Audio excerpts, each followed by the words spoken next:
Assalamualaikum warahmatullahi wabarakatuh. Eh, Perkenalkan di sini kita dari grup C Parel D. Aku sendiri itu di sini ada partner saya itu Aryuda dengan NPM 138 dan juga saya sendiri itu Khalil dengan NPM 139. Kita ingin menjelaskan tentang pewarnaan atau pengecatan jasa training. Untuk pendahuluan akan dibahas oleh Aryuda.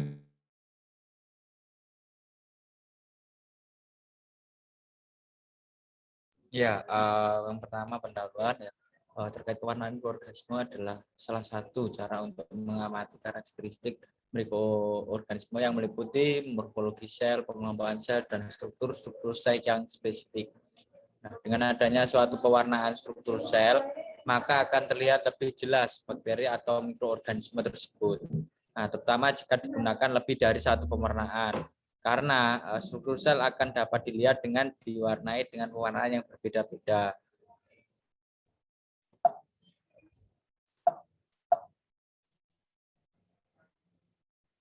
Nah, tujuan pewarnaan jasa training ada mempermudah untuk melihat bentuk jasad baik bakteri, ragi ataupun fungi. Yang kemudian memperjelas ukuran dan bentuk jasad renik. Kemudian melihat struktur luar dan kalau memungkinkan juga struktur dalam jasad renik. Kemudian melihat reaksi jasad terhadap pewarna yang diberikan sehingga sifat-sifat fisik dan kimia yang ada akan dapat diketahui.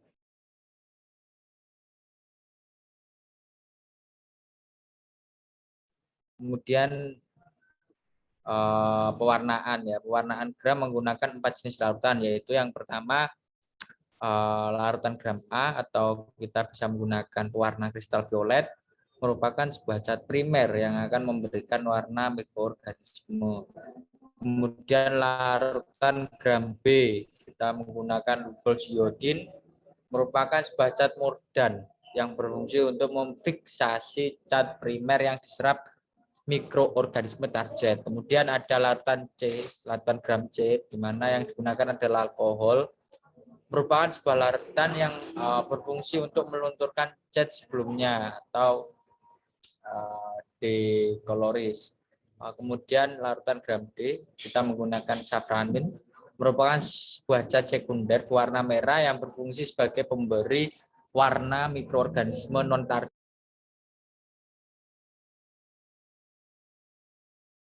Kemudian ada perbedaan bakteri gram positif dan gram negatif. Yang pertama dari bakteri gram positif ya. Komponen terbesarnya adalah peptidoglikan yang terdiri dari 40 lapis rangka murine meliputi 30 sampai 70% berat kering dinding sel bakteri. Untuk bakteri gram negatif sendiri terdiri dari 2 lapis ya. Yang pertama lapisan dalam peptidoglikan, 1 lapis dalam dasar murain atau bisa disebut diaminopermelat dan tidak mengandung lisin. Kemudian untuk lapisan kedua yaitu lapisan luar lipoposakarida dan lipoprotein. Nah, untuk bakteri gram positif ini pada beberapa bakteri terdapat asam teriokat, kemudian pada bakteri gram negatif terdapat tidak ada asam teriokat. Kemudian pada gram positif ini terdapat peptidoglikan mengalami lisis atau lisosim. Negatif ini lisosim melunakkan dinding sel atau deterjen mengadakan disorgan. Ya, untuk selanjutnya ada poin keempat, dinding di mana pada gram sel tebal 20 sampai 30 nanometer, kemudian untuk gram negatifnya sekitar 10 sampai 15 nanometer. Nah, untuk bakteri gram ini terhadap penisilin ini gram positif lebih rentan ya, lebih rentan terhadap penisilin. Kemudian untuk gram negatif kurang rentan. Nah, kemudian yang terakhir perbedaannya adalah untuk pada gram positif menyerap pewarna dasar atau kecuali kristal violet sehingga berwarna ungu di dasar. Kemudian pada bakteri gram negatif tidak begitu menyerap pewarna dasar, namun diwarna dengan pewarna saffron mint atau merah.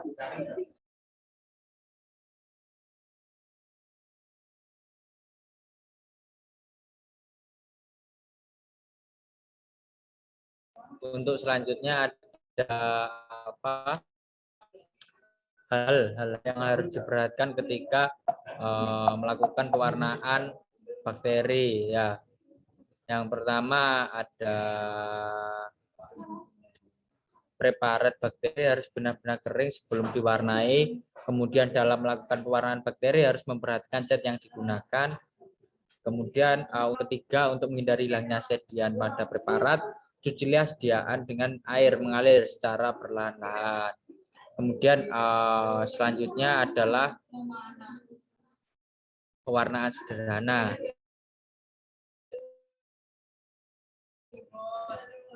Pewarnaan sederhana ini ada dua adsorpsi, artinya pewarna asam dapat jadi karena bilas senyawa pewarna bermuatan negatif. Nah, dalam kondisi pH mendekati netral, dinding sel bakteri cenderung bermuatan negatif. Sehingga pewarna dinding sel tidak berwarna. Kemudian adsorpsi caranya warna basah bisa terjadi bila senyawa pewarna bersifat positif sehingga akan diikat oleh dinding sel bakteri dan sel bakteri ini jadi pewarna. Dan contoh asam misalnya metylsafran dan lain-lain.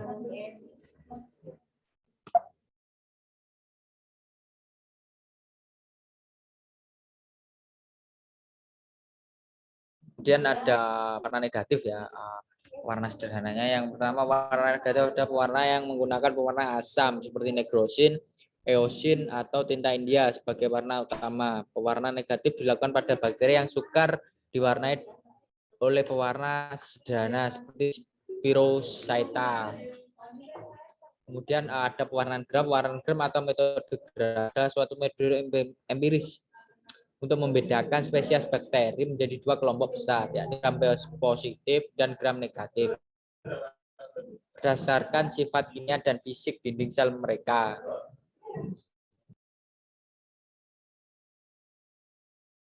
Ya, kemudian untuk pewarnaan sederhana ada pewarnaan tahan asam atau kita bisa sebut sebagai pewarnaan Ziehl-Neeson, di mana pada pewarnaan bakteri asam menggunakan metode Ziehl-Neeson sendiri juga disebut hot stain, di mana bakteri tahan asam akan berwarna merah karena menyerap pewarna karbon fusin yang dipanaskan. Karena pada saat pemanasan, dinding sel bakteri yang memiliki banyak lemak ini akan membuka sehingga dapat terserap. Kemudian yang terakhir ada pewarnaan spora. Pewarnaan spora di sini menggunakan sebuah pewarnaan yang menggunakan metode sifat kimia fisik dinding sel mereka. Selanjutnya akan dijelaskan partner saya.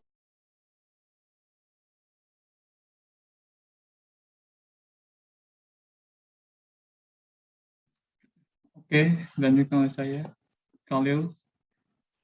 Saya akan menjelaskan selanjutnya itu tentang fiksasi. Fiksasi dikenal sebagai proses fisiokimia di mana sel atau jaringan difiksasi secara kimiawi.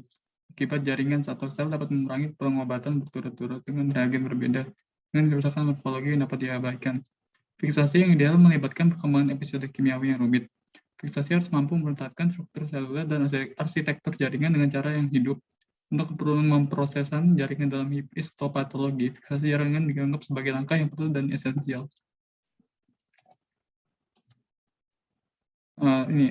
Untuk bentuk sel bakteri, yang pertama ada bentuk bulat atau kokus. Bentuk bulat bentuknya seperti buah beri kecil di bawah mikroskop. Untuk bakteri kokus itu ada 6 ya. Dan monokokus itu 1, diplococcus itu untuk 2 bakteri yang saling bersambungan.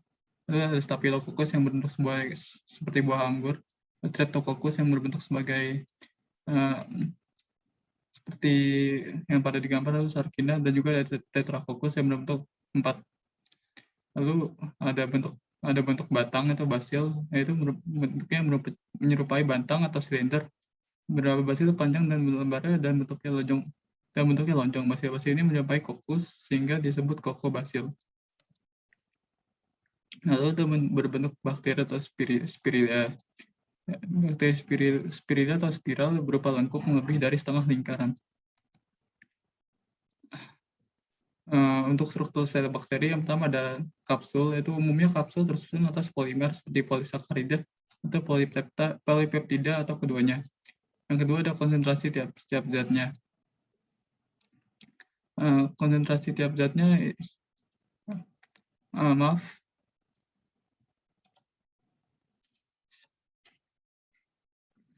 ada pili dan fimbria. Pili dan fimbria digunakan untuk menunjuk struktur yang sama, yaitu struktur yang mirip rambut pada permukaan sel. Lalu ada flagella atau flagellum. Flagella atau flagellum ini adalah filamen yang memanjang ke arah luar sel yang tersusun atas protein yang disebut flagellin. Lalu ada dinding sel. Struktur ini melindungi membran sitoplasma dan semua bagian dalam sel.